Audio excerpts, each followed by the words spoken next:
president or an organized crime boss? This president has lied. Collusion or obstruction of justice. We're talking about finances. We're talking about the foundation. This really needs to be investigated and explored. I think that President Trump, frankly, headed up what can only be described as a criminal enterprise. All right, never mind until waiting for all the facts. Man, where are we going with this? Obviously, they're talking about getting ready for still more probes and trying to squeeze more out of Michael Cohen before he hops off to jail for 3 years. Republican Congressman Mark Green is part of that House Oversight Committee that had a chance to talk to Cohen. Congressman, what do you think of that? The president's guilty of every sin in the book as a result. No, this is ridiculous. So the best witness they've got, Neil, and by the way, thanks for having me on the show. Good to have you. The best witness they've got is Michael Cohen, a guy who lied multiple times to the IRS, lied on financial documents, lied to Congress, and he's the witness to Congress. It's pretty ridiculous. It just shows who they are. It shows, you know, the president is across the world in Vietnam strategically trying to bring about peace in the world, and all they care about is taking out the president. I mean, it's ridiculous. But, you know, Congress, I didn't hear a lot of your colleagues on the right defend the president. Obviously, you were going after the guy who was passing all of this information along, and he's a convicted liar. He's going up to jail because he lied to Congress.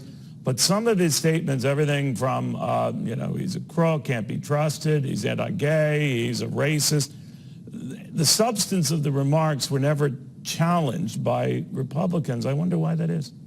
Oh, I think a lot of us went after the things that he said. I mean, you know, from the comments about his job and not wanting a job with the White House. I mean, we took him on that. We took him on his foreign contracts issues. I mean, we really went after his credibility. You did, and I don't mean to blur those lines, sir. I guess what I caught is when someone says something over the top about someone, let's say who I like or care for, somebody, whether a friend or a relative, and I don't defend that friend or relative on some outlandish comments, the racist thing, the sure. He's a crooked businessman thing, and all this other stuff.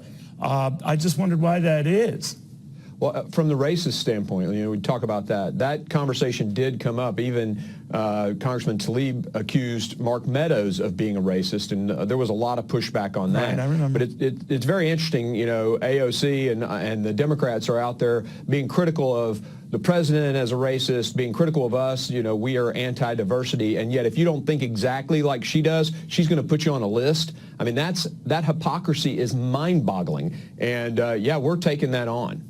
So if they're going to take it, that the Democrats with still more Cohen hearings, and with or without Cohen, once he's in jail, hearings based on what he said, either at a public forum or one behind closed doors, what are we looking at here? Where is this all going?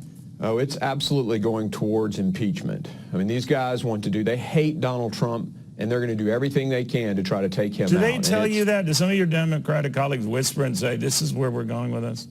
No one's come up to me, Neil, and said, hey, this is our grand strategy, but it's pretty obvious from what they're doing, I think.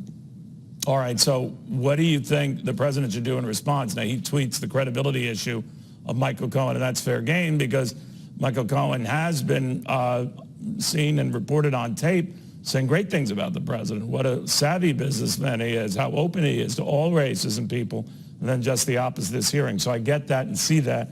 But they're going to use him nevertheless to say that he opened up a can of worms here. Do you think he opened up a can of worms?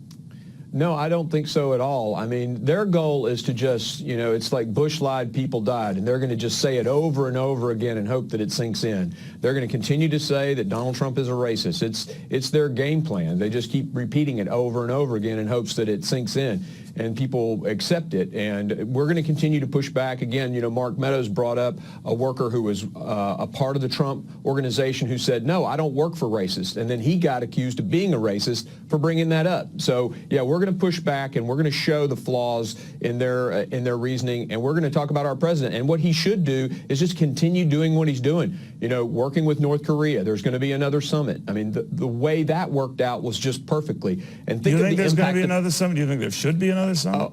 Oh, absolutely. I mean, you know, wouldn't Richard you have Hassan, to have more stuff nailed down before the president goes to the trouble?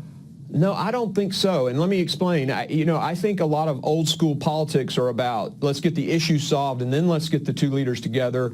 Kim Jong-un is a young guy, and what I think Donald Trump wants to do is move his ideology, and that's going to take a relationship.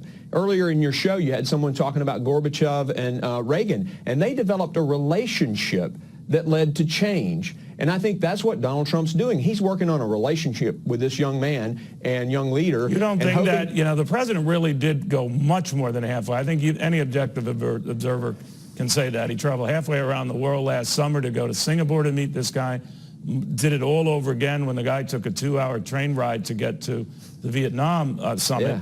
And he goes 10 or 11 hours, I'm just wondering, what do you get for that? Well, I think you get a deepening relationship that hopefully, and there's no guarantees here, but hopefully moves the young man's ideology a little bit. Because if we're going to get, a cooperative agreement with them, if we're going to get capitalism in North Korea, it's going to take an ideologic change on the part of Kim Jong-un. And just working out the details like it's a new NAFTA agreement and then let's talk, that's ridiculous. That's not going to work here. It's about winning a heart relationship with Kim Jong-un, and I think that's what the president's doing. He's playing chess. You've heard the expression before. He's playing chess and others are playing checkers, and I think that's exactly what's going on. He's working on a heart relationship with Kim Jong-un. All right, we'll see. Congressman, thank you for coming in on Saturday. Thanks, Good seeing Neil. you.